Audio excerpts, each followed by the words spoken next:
Good morning and welcome back to a series of awakening. Today we have with us Professor Miletsky and our student guest Aksa Khan. Our topic for today will be race. Good morning. Good morning. My first question to you guys is, what is race to you, and is race a man-made concept? I guess you want me to start. Well, good morning. Yeah, I think it's a good question. What is? I'll start with the second part. I think is race a man-made concept? It turns out that it is. It is a sort of an invented idea, and a much more recent and modern idea than we often think. Race, it turns out, this whole business of races or how many races there are or would be is relatively new concept in the longer, I'm a historian, so in the longer, sort of story of humanity. And, when you think about some of the ways that people have been kind of like marginalized or kept down by race as a concept, it kind of starts to make sense why something like this might have been invented, right? It's a way to sort of order things and so forth. But if you look much further back, we find that that concept didn't really exist. There was actually respect for groups that today face, constant racism. You see all kinds of evidence of this. There's evidence of this in the Bible. There's evidence of this in architectural digs and all kinds of things. So is it a man-made concept? Totally. I'll probably say, that's what race is for me in a lot of ways because I teach African American history. So that's the part that sort of keeps me, thinking about race, or what I think about when I think about race. And of course, we all have our own personal journeys with it, but that's what race is to me. I absolutely agree. And one of the examples that I always use to exemplify this is we're not born knowing these differences between race. It's not inherent in us. And that's one of the reasons, yeah, I definitely agree. It's all very man-made. It's all stuff that we put in place ourselves to create a hierarchy. Definitely. Anything else? Well, I mean, speaking of that personal kind of journey, I mean, I've had my own.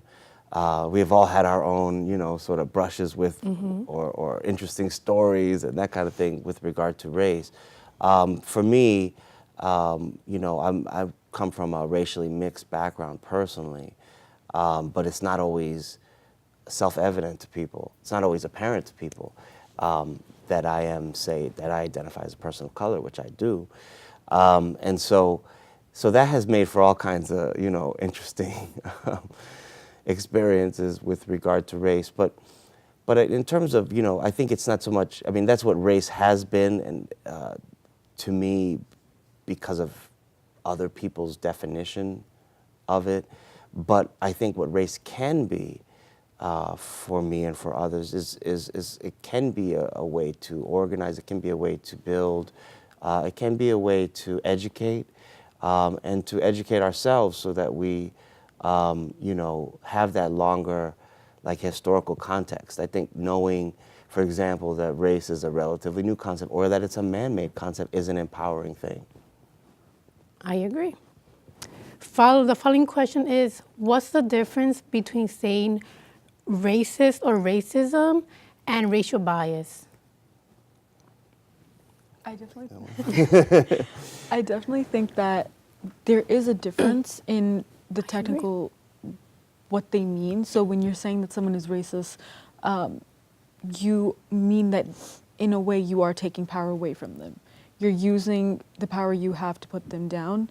Oppressing them. Yeah.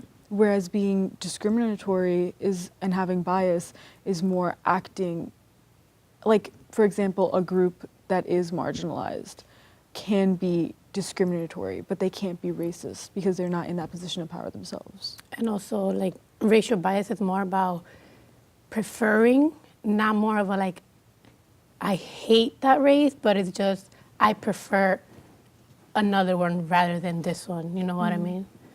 Yeah, yeah, that's right. I think the racial bias, or some people call it, are talking about implicit bias.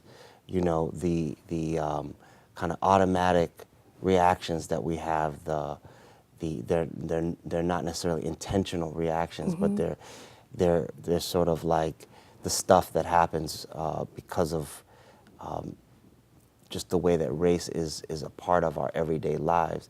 The one thing I notice is, again, from my own experience, if you happen to be racially ambiguous or it's unclear to people what race you are or identify as, that can cause weird situations, because especially in America, we're so used to, like, that's kind of our first thinking is like, well, what are you? You know, and if the information that's coming back in is not computing, that can create like various situations. But I agree with you. Racism is about power, the power to oppress and the power to keep one group down on that basis, and so that's really would be, like, I guess, the difference between, like you were saying, preferences which come from the way we're taught, right? Definitely. And so that's probably, I guess, the best way to explain it. That being said, you mentioned earlier, do you think that you could be racist coming from a race that is marginalized? Or I said that's like being oppressed against, you mean? Mm-hmm. Yeah, I definitely think that you can be. I think you can be discriminatory, and a lot of times that comes under the umbrella, and we use it as racist, and we call it racist.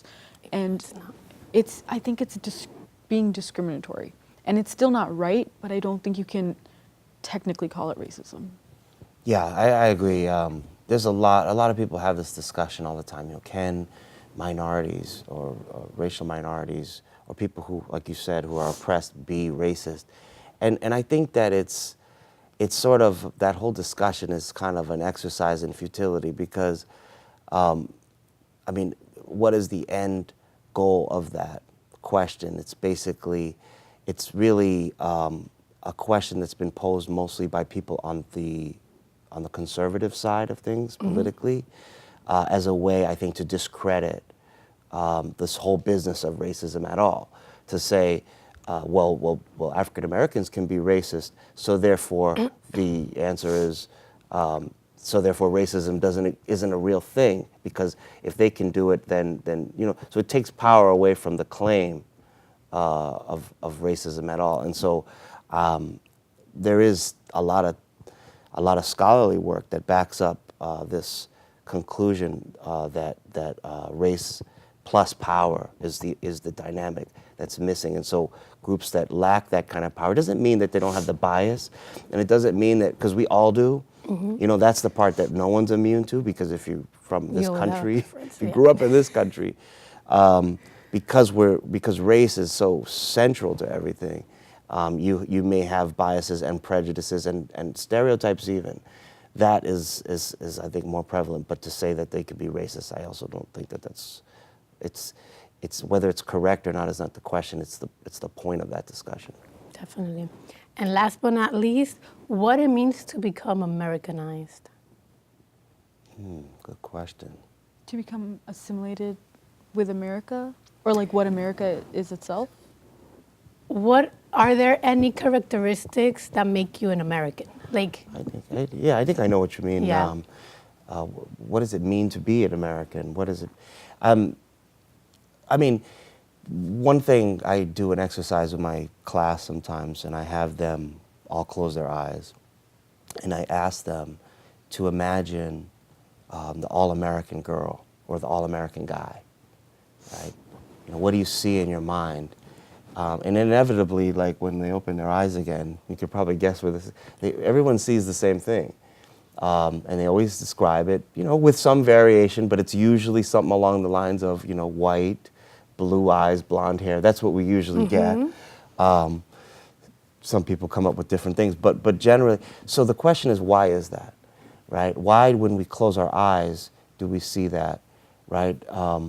And we know it's television, it's movies, it's culture, it's all of these different things that construct our identities, or construct our notions, I should say, about what it means to be an American, right? So that someone can be an American citizen and get citizenship, but still not be considered American in people's minds, and that's a big problem.